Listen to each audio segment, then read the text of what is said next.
Primo, você já se viu naquela situação em que você tem um monte de gasto que dá pra cortar, mas chegou no fim do mês e você não conseguiu economizar em nada?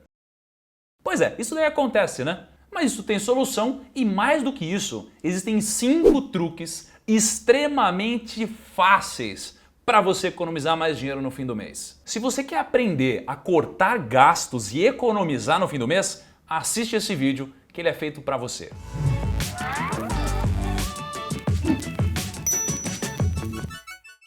Primeiro, eu sei, economizar muitas vezes é muito difícil. Nós, apesar de sermos racionais, muitas vezes a gente deixa o lado irracional tomar conta, principalmente quando a gente está falando das nossas finanças. Mas e se eu te dissesse que para você economizar mais dinheiro no final do mês, você poderia utilizar a irracionalidade nas suas finanças ao seu favor? Pois é, isso é muito possível, mas para eu explicar para você o porquê isso é possível, eu vou ter que te explicar exatamente o que é o viés de aversão à perda. Mas não se preocupa não, que assim, o nome é complexo, é grandão, mas é muito simples. E se você aprender isso, você vai ganhar muito dinheiro só com essa mudança de cabeça, ok? A aversão à perda é um tipo de viés comportamental, muitas vezes irracional, da mente humana, que faz com que a gente inconscientemente atribua muito mais peso para as nossas perdas e não aos nossos ganhos. Então vamos aqui a um exemplo prático. Eu aposto que você já encontrou na rua aí uma moedinha de R$1, uma nota de 5, 10, 20 reais. Ou até para quem já é um pouquinho mais velho assim como eu, já achou uma nota de R$1 ali no chão. Então você pega lá e vamos supor que achou 20 reais agora, tá lá no chão, você, opa, pegou. Aí você tá lá andando na rua assim com seus 20 reais, felizão, vai lá no Burger King e pay! O negócio vai lá e alguém rouba você. Apesar de você, teoricamente, não ter nem perdido nem ganho nada, você vai atribuir um nível de putidão aqui muito maior para a perda que você teve com os 20 reais em relação ao ganho de ter achado esse dinheiro no chão. Independentemente de se você achou o dinheiro ou não, perder os 20 reais é um saco.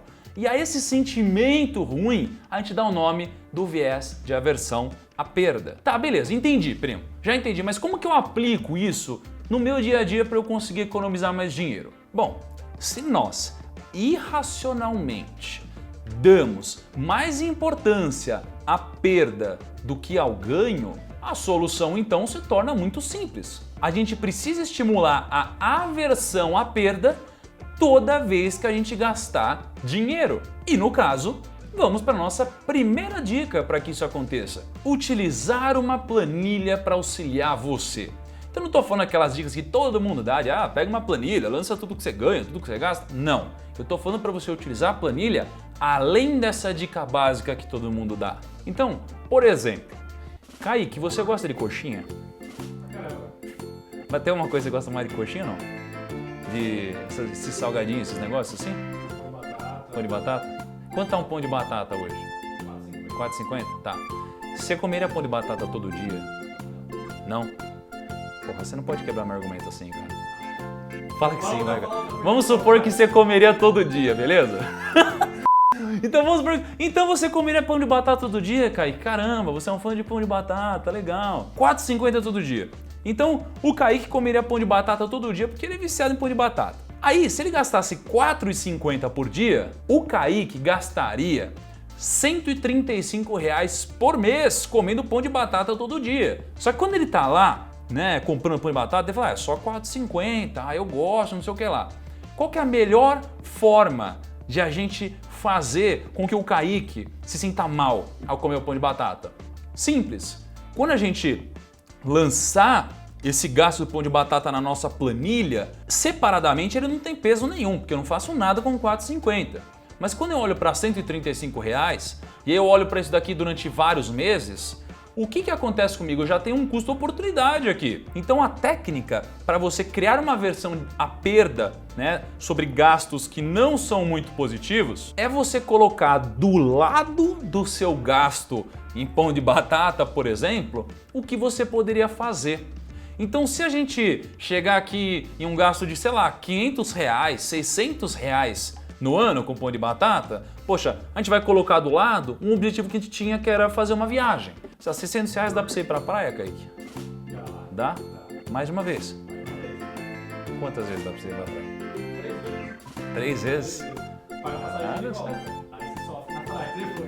Caraca, você tá economizando na viagem, hein? 200 conto. Então, o Kaique viajaria 3 vezes pra praia. Então, se a gente colocar a viagem do lado do gasto do pão de batata, óbvio que na hora que você tá gastando, que você tá comprando e tudo mais, você tá se sentindo super bem. Só que quando você passa um tempo com esses mesmos gastos, você percebe que você abriu mão de não uma, mas 3 viagens aqui pelos pães de batata que você é fissurado, cara, você vai ficar puto com você mesmo. E aí você vai pensar 2 vezes antes de comprar um outro pão de batata. E é claro que isso aqui foi um exemplo besta, um exemplo idiota, mesmo que tenha muita gente comendo pão de batata como o Kaique, mas isso existe. Então a gente precisa sempre do lado dos gastos da nossa planilha, principalmente dos supérfluos, colocar do lado o que a gente poderia ter feito com esse dinheiro. Então você entendeu? Outro exemplo, pensar num Uber da vida. Pô, eu não tô falando pra você não pegar Uber não, tá? Eu pego, no meu caso vale a pena. Mas tem aquele negócio lá de, é mínimo 8 reais. Então ao invés de você pegar um metrô e... Quanto tá o metrô hoje, Kaique? 4 reais? Ao invés de você pegar um metrô 4 reais, você vai lá e pega um Uber de 8 reais. E aí você vai falar, mas são só 8 reais. Só que você vai fazer isso aqui sempre, no final do mês deu uma graninha, em alguns meses dão uma grana e quando você vê, você abriu mão de uma viagem. Cara, ou de alguma coisa que você queria muito. Ou de uma experiência, ou de um iPhone, ou de alguma coisa. Você entendeu? E o bom é que quando você começa a se exercitar dessa forma, você começa a incentivar que você alimente a sua própria planilha. E isso é animal. Conforme a gente vai criando esse ciclo, você vai criando uma aversão à perda. Mas de novo, isso aqui foi só um exemplo. A ideia não é que você, vou cortar o cafezinho, vou cortar não sei o que lá. Não, eu também não sou a favor da economia burra, que isso daqui não vai te enriquecer. O negócio é a gente ter a dimensão do todo para a gente escolher onde a gente corta e onde a gente não corta, porque o prazer gerado é suficiente. Beleza?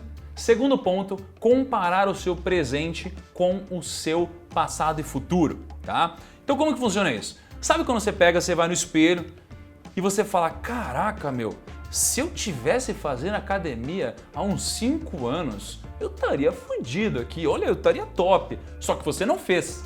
E aí você se sente mal pra caramba, só que você imagina no potencial que você teria hoje se tivesse malhado há tanto tempo. E a mesma coisa funciona com o dinheiro. Quando você olha para sua conta bancária, você poderia pensar, caramba, e se eu tivesse investido constantemente durante 5 anos já? Será que eu não teria uma baita grana aqui para poder ficar mais tranquilo, ter menos medo de me mandarem embora, ou menos medo de qualquer coisa, poder assumir risco, poder comprar o que eu quero? Será que a gente não pensaria dessa forma? Então fazer esse exercício, às vezes, é aquele gatilho que vai te fazer entrar em movimento, que vai te fazer de fato começar a economizar. Por quê? Você está gastando, não está se preocupando com esse tipo de coisa, e aí você pensa, caramba, meu, eu sempre gostei tanto de gastar nisso, nisso e naquilo. Se eu tivesse não gastando nisso há tantos anos, há tantos meses, olha quanto dinheiro eu teria a mais. Então esse exercício é importante para te colocar em movimento. E às vezes, a aversão à perda, né, essa técnica, ela pode ser uma faca de 2 gumes, porque ela te ajuda quando você está falando de economizar, mas ela pode te atrapalhar quando você quer investir. Porque isso daqui pode te deixar extremamente conservador, pode te deixar com muito medo das coisas. Então, use essa técnica para economizar, mas faça exatamente o oposto quando você for investir, beleza? Principalmente para aquelas aplicações de longo prazo em que as aplicações com um risco maior tendem a ter um maior retorno. Tá, mas qual é a terceira dica então? A terceira dica é muito simples, é a estruturação de objetivos. Porra, você tá numa empresa, você não tem metas, o que você vai fazer? Você nem sabe o que você vai fazer direito, ou você vai fazer com muito menos eficiência. Pô, se a empresa não tem um norte, você não sabe para onde ir, então você faz qualquer coisa. Agora, se você sabe exatamente aonde você quer chegar e por quê, se você sabe que é aquela viagem que você quer, se você sabe que é aquele carro que você quer comprar ou alguma coisa assim, você vai fazer de tudo para chegar lá. Ou no mínimo você vai saber o que você precisa fazer. Se você vai fazer ou não esse sacrifício, aí é com você. Mas pelo menos você sabe o que é preciso para chegar lá. Só que o que eu recomendo é que você faça o seguinte. Separe, os seus sonhos ou suas ambições em 3 partes: curto, médio e longo prazo. Mas aqui não adianta se fazer algo muito abstrato. Eu quero no longo prazo ter tantos reais, tanto de aplicação. Não, tangibilize isso. No curto prazo eu quero ter esse carro modelo tal, ano tal. No médio prazo eu quero ter o meu apartamento de tantos metros em tal região. Se você faz isso, você tangibiliza, isso daqui te ajuda a buscar, porque é algo que te incentiva mais do que um número, algo abstrato. Depois você coloca o número, mas tangibilize, traga para o que te motiva, para o seu sonho, entendeu? Bom, então essa é a terceira dica e vamos para a quarta, que é uma que eu adoro. A quarta dica é: aprenda a negociar. Isso daqui é um baita poder, é quase que um skill, né? É tipo ser advogado. Ser advogado é um skill. Você chega lá, alguém falou groselha, você olha e fala: eu sou advogado. O cara já baixa o preço ou você mete um processo ali, né? Enfim, é tipo um skill, ser advogado ou saber negociar. E no caso, saber negociar é um pouco mais fácil de aprender do que ser advogado. E aprender a negociar é tipo 5 anos mais fácil do que ser um advogado. Então, tem 2 exemplos que eu separei aqui de negociações nessa semana que aconteceram comigo, que eu acho que foram legais e que você pode usar também em quase qualquer situação. Então imagina que, primeiro, você precisa ser cara de pau. Não tão cara de pau, como dizem por aí, mas você precisa ter uma coragem. Geralmente, quando alguém te expõe um preço, você não vai aceitar. Você vai falar um preço abaixo. É sempre assim. Eu não vou nem contar da minha experiência negociando um tapete em Marrocos, que o negócio foi louco, mas tá no meu Instagram, depois vocês veem lá. Agora, imagina que você vai negociar alguma coisa. Você vai comprar. No meu caso, eu estou me mudando para um apartamento em que eu posso andar 5 minutos e chegar na minha tarefa diária que eu tenho a fazer, certo? Então eu estava negociando aluguel com essa pessoa. Aí tinha um preço do aluguel, eu dei uma proposta aqui embaixo, já falei que eu não conseguia mexer. Então, vamos lá. Vamos supor, tá? Eu não vou falar o preço exato, tal, mas vamos supor que essa pessoa queria R$2.000. Essa pessoa queria R$2.000. E eu até pagaria R$2.000, mas para que eu vou fazer isso se eu posso negociar um pouco? Então eu chego para essa pessoa e falo: olha, eu não tenho R$2.000, eu posso pagar R$1.500. Mas é R$1.500, mas eu não posso pagar mais, cara, R$1.500. O que essa pessoa vai fazer de novo? Vai falar: puta, não dá, meu. Sobe mais aí, faz quase 2.000 que eu não consigo. Aí a tática que funciona em quase tudo é fazer assim, ó. Então, vamos fazer uma coisa, nem pra mim nem pra você, 1.750? E aí a pessoa fechou. Obviamente não eram esses valores, mas esse é o conceito. Então, nem pra mim nem pra você é bom, porque é como se os dois estivessem ganhando. Isso funciona muito bem. O outro ponto que eu negociei foi muito bom foi porque eu estava contratando uma repaginação aqui do site do primo e aí eu fiquei negociando muito lá com o designer, com o programador, com um monte de coisa e aí a gente pegou e chegou num valor, aí esse valor eu falei: poxa, então podemos parcelar em 12 vezes e tal? Aí negociou muito e ele deixou negociar em 12 vezes. Eu tenho dinheiro para pagar à vista. E a gente negociou muito, abaixou muito o preço e depois chegou em 12 vezes ainda. Quando chegou em 12 vezes eu falei: poxa, já que a gente chegou nesse preço em 12 vezes, vamos fazer isso daí à vista para diminuir mais ainda? Então saber o momento correto de pagar parcelado e de pagar à vista é muito importante para você economizar dinheiro e fazer o dinheiro trabalhar a seu favor e não contra você, certo? Já o quinto truque surge quando o seu problema é o hábito. Por quê? Porque geralmente a gente começa todo animado, né? A gente se inscreve na academia e vai a semana e acha que vai mudar de vida e descobre o mundo, na outra semana não vai mais, sabe? Quando a gente começa a economizar dinheiro, lançar uma planilha, a gente começa animado, lança tudo cada centavo, depois não lança de novo. Qual que é o problema aqui? Você até estava bem intencionado, mas você tem o hábito errado. Porque você tem um hábito de gastar, o hábito de não lançar, o hábito de não ir na academia. E a gente precisa quebrar certos hábitos. Não é fácil, mas existe uma lógica por trás disso. Tem um livro do Charles Duhigg que é chamado O Poder do Hábito. E ele ensina sobre o hábito triangular. O que é isso? Todo hábito ele é composto de 3 pontas, por isso tem um hábito triangular. Então quais são as 3 pontas? As 3 pontas são o gatilho, o percurso e a recompensa. Todos os hábitos que existem são compostos dessas 3 pontas do triângulo.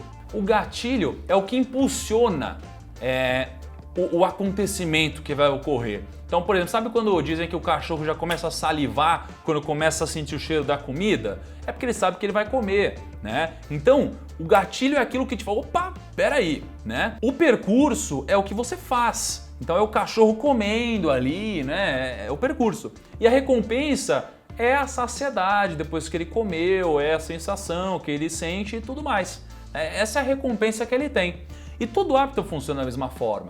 Eu tenho um gatilho que me faz levantar para pegar um café, eu tenho o percurso, que é eu tomando meu café e às vezes conversando, e eu tenho a minha recompensa, que são esses poucos minutos de ócio que eu tenho para me recompor e voltar acelerado para o trabalho. Só que beleza, a gente sabe que tem essas 3 pontas, e aí você me pergunta, pô, como que eu faço para mudar o meu hábito então?